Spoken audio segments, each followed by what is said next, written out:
Hello everyone, my name is Sarah, and today we're going to be going over Guardians of the Rift. Guardians of the Rift is a rune crafting skilling minigame, so there's no combat involved in this. The only requirements you need is the Temple of the Eye quest and minimum level 10 rune crafting. However, higher level is better as you have access to more altars, which means more points and more XP. Overall, it does give a decent amount of XP, and this is also how you obtain some of the rune crafting items like the full outfit as well as the colossal pouch. I'm only going to go over two different ways to play this minigame in a mass world. So first off, I'll just show you the basics, how to play the game, what are you even doing in the first place, and then the second time around I'll show you how to make combination runes. Combination runes are, instead of having a water and an earth rune, you can get a mud rune instead. Saves you some inventory space so you can have less runes for spells. It also gets you a lot more points in the mini game. So I'll show you how to effectively do that. So first things first, if you're brand new to the mini game, you obviously won't have a lot of the good Temple of the Eye gear. Just full graceful is good enough. Any rune crafting pouch that you may have, they come in like small, medium, large. You only get the colossal pouch like I have here after getting the abyssal needle from this mini game. So if you're starting out, you definitely won't have the colossal pouch yet. Bring whatever pouches you have, whether it's small, medium, or large, or all three. You'll also need a pickaxe, and optional would be to bring a chisel as well if you do want to create the guardians. It's a good idea to also bring a light bearer if you're using a dragon pickaxe, just to use the special attack more often. Okay, Guardians of the Rift in a nutshell. There's these little weird aliens coming out of this gross scar in the wall. They're trying to kill this guardian in the middle because the guardian can close the scar and they can't come out anymore. So we have to get guardian essence, power him up so he can close the scar, all while keeping these shields up. You can also create these guardians to help kill them all as well, so that they don't do too much damage to the shield. You win the minigame by getting his power to 100% so he can close the scar, and the aliens cannot come back. The first thing you're going to want to do once you enter the room is you're going to want to grab some uncharged cells from this table here. The uncharged cells are powered up when you runecraft at the altars, and that's how you keep the shields strong and make new guardians. You can also collect just weak cells from the table here. And this table, if you right click on it, this is where you can also get a chisel if you forgot one.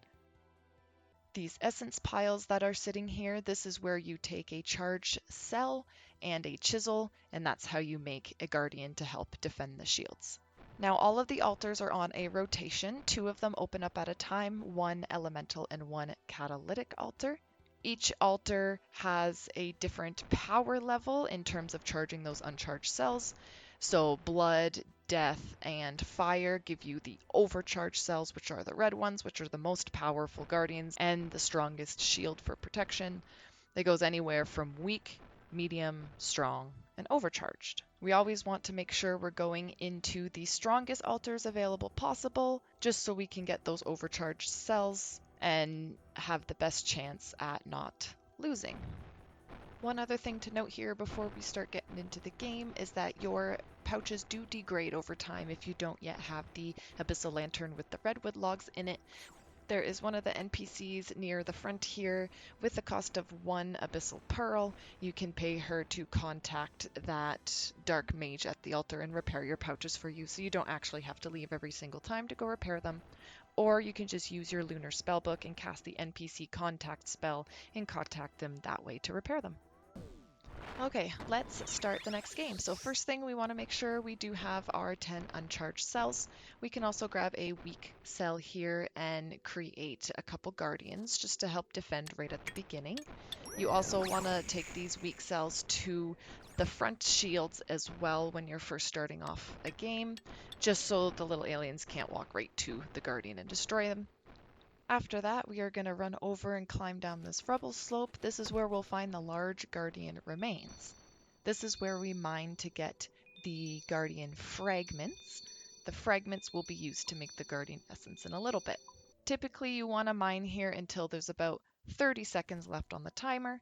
So if you look in the top left of my screen there, you'll see there's a countdown until the altars open and the actual game starts. I usually go for about 150 fragments or 30 seconds. This does vary depending on how many pouches you have, how big your pouches are. So you'll have to play around with it and see how many work best for you. Typically, we'll just leave at the 30-second mark. You'll see in the top left corner, we have 8 out of 10 guardians created. That's to help us defend. It's good to have those right off the bat. And then you'll see the elemental energy and the catalytic energy.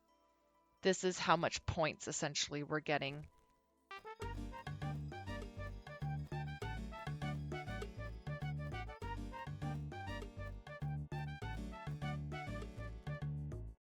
We've hit the 30-second mark, so now we're going to go to the workbench. The workbench is where we take all of those guardian fragments and we turn them into essence. Now these are the stones that we need to imbue at the altars to charge up the guardian's power. So we're going to work at the bench, make them all into the stones. I'm going to also fill up my pouch just so I can get more inventory's worth of them. Now that the timer's out, the first altars have opened. I'm going to stay here and finish filling up my inventory and my pouches. Now I'm just going to go into the body altar right away. We're going to craft at the altar, empty my pouch, and just keep crafting. All of those essence stones turned into these catalytic guardian stones. This is what we're going to use to charge up the guardian. As well, one of our uncharged cells turned into a weak cell, and we're just going to plop this on the shield for now. Every so often these yellow portals pop up. So these yellow portals take us to the huge guardian remains. And this is where we mine essence stones directly. So we don't have to work at the workbench.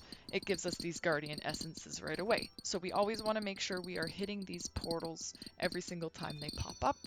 Essentially the way it works, after you're done mining the fragments at the beginning, you get one inventory and pouch full of the stones at the workbench.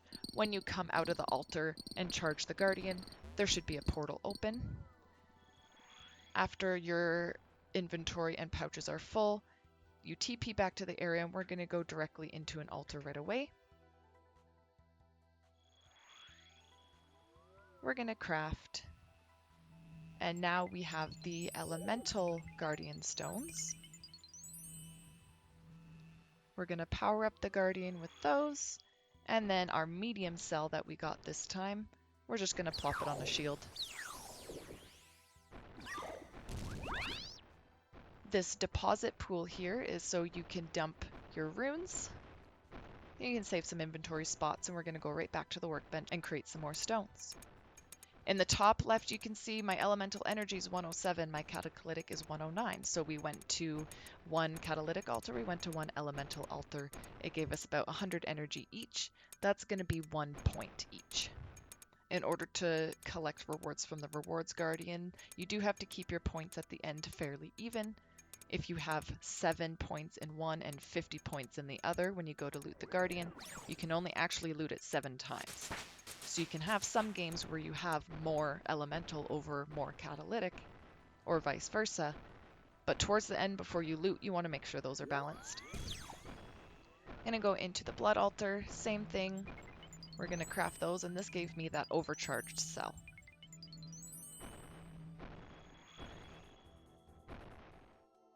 If there was no guardians out, I would make a guardian, otherwise just going to plop it onto the shield here. Now that we did our workbench, there should be a portal opening soon. There it is. The rotation basically goes workbench, portal, workbench, portal, workbench, portal. As long as you're hitting those portals, then your timing is right and you're not going to run out of fragments. And that's basically all you do. It's just rinse and repeat. You want to get the stones, you want to charge them up, then you want to power the guardian. Trying going into the stronger altars every time. I slightly just missed this nature one, so we're going to go into the water one again, which is a medium. Eventually you'll just learn which ones are the weak ones, which ones are the mediums. The strongs are green, and then which one are the overcharged. Since we just came from a portal, we're going to go workbench now. Deposit the runes so I have some inventory spot. And back to crafting.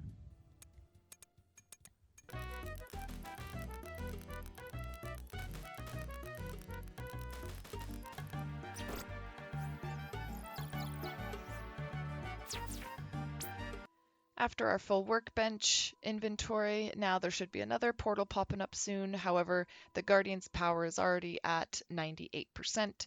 The game's going to end soon, so I'm not going to bother trying to run to the portal. It's going to be over soon anyway. Sometimes the game doesn't go as fast and you can actually get another full inventory of the essence there. You do still have some time after the Guardian reaches 100%, and then he'll do this big slam and close the scar. And now the game is over. And that is how you play Guardians of the Rift. To restart, you'll just go and get some more uncharged cells and go right back to the mining down the slope to the east. Now that you are a pro at Guardians of the Rift, time to do combination runes. Your setup is going to be exactly the same. The only thing we're going to bring is binding necklaces instead. We're going to bring a rune pouch with spells to cast Magic Imbue. I'm going to be bringing in water runes. You can bring in any runes that you want to make whatever combo runes you feel like it. I find water runes to be the best because then you can go into fire and earth and make steam and mud runes, and that is the higher level altars anyway, so that's just what I prefer to do. I will quickly add, when you're setting up your bank for combination runes, make sure you set your deposit lock settings to hold on to your water runes so you don't accidentally deposit them, because you are going to need them. Now, the Magic Imbue spells gets you to create combo runes without a talisman, and the binding necklaces are to successfully create the combination rune, as sometimes you only partially create them, so you miss out on some of the runes. I'm going to bring a couple extra just so I can switch them out in the middle of the game without having to leave. Now everything is pretty much the exact same. We are going to grab our 10 uncharged cell. We're going to move down to the Guardian fragments, and we're going to mine here until about 150 fragments. All of the rotations are the same when you're doing combination runes. It's still going to be workbench and then portal, workbench, portal, workbench, portal. However, with myself using the water runes, I only want to go into fire and earth. I will not be going into any other elemental altar at all.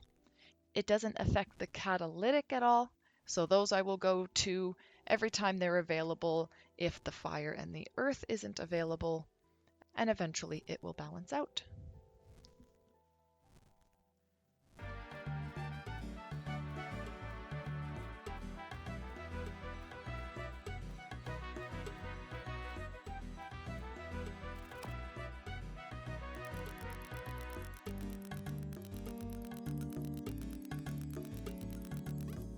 So right off the bat here, the earth altar is available. So what we're going to do, we're going to teleport into this. We're going to cast our Magic Imbue. And then we're going to just use our water runes on the altar. Empty our pouch, use the water runes, empty our pouch, use the water runes, and now we have poly-elemental guardian stones. We still use them to power up the guardian as normal. We'll still put our charged cell in a shield slot as normal, and then we'll go to the portal as normal. So nothing changed. The only thing that is different is casting that Magic Imbue and using the water rune on the earth altar.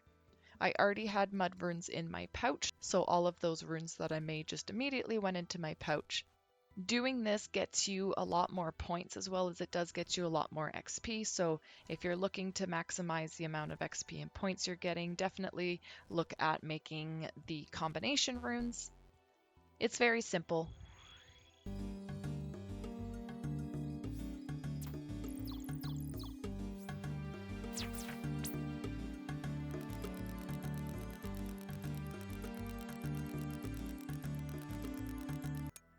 Now, in this case, since the fire or the earth altar isn't available, I'm just going to go into cosmic. So catalytic every single time, unless those two are open.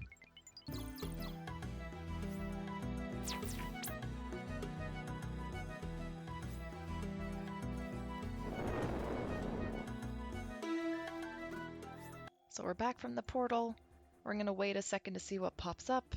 The fire altar's open, so we're going to go in there. We're going to run towards it. We're going to cast our magic imbue, and we're going to use our water runes. Now, one of my binding necklaces ran out, so I'm just going to equip the other one so that I can get better success rate. And rinse and repeat.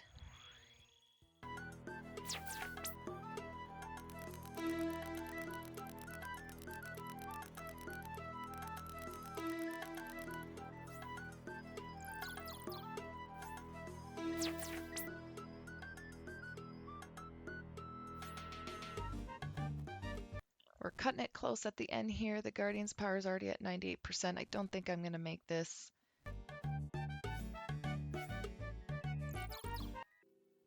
Didn't quite get the last bit of inventory. No, it was just a little bit too slow. With the timing, you can get that last little bit of XP there. However, that is it. That is how you do combination runes. It's really not as difficult as it seems. It's very simple. It's just getting into the rhythm, remembering to cast magic imbue, remembering to have your binding necklaces on. At the top here, you can see my reward points are 12 out of 12, so I was able to balance out my points towards the end there. So now I have 12 searches at the Rewards Guardian, which just sits right out here. It gives you a bunch of different runes, some talismans, and this is where you get abyssal pearls to pay for your outfit. Overall, thank you so much for watching my Guardians of the Rift video. If you have any questions, feel free to let me know. It's definitely a lot easier to do this in a mass world. Sometimes with small groups of 3 or 4 it is possible, but you do have to pay a lot more attention to managing the Guardians and managing the shields. In a small group, I always say always use 100% of your overcharged cells on the Guardians to help defend. Otherwise, rest of the cells go onto the shields. I hope you enjoyed this video. I hope it helped you a little bit. Otherwise, we will see you next time. Goodbye.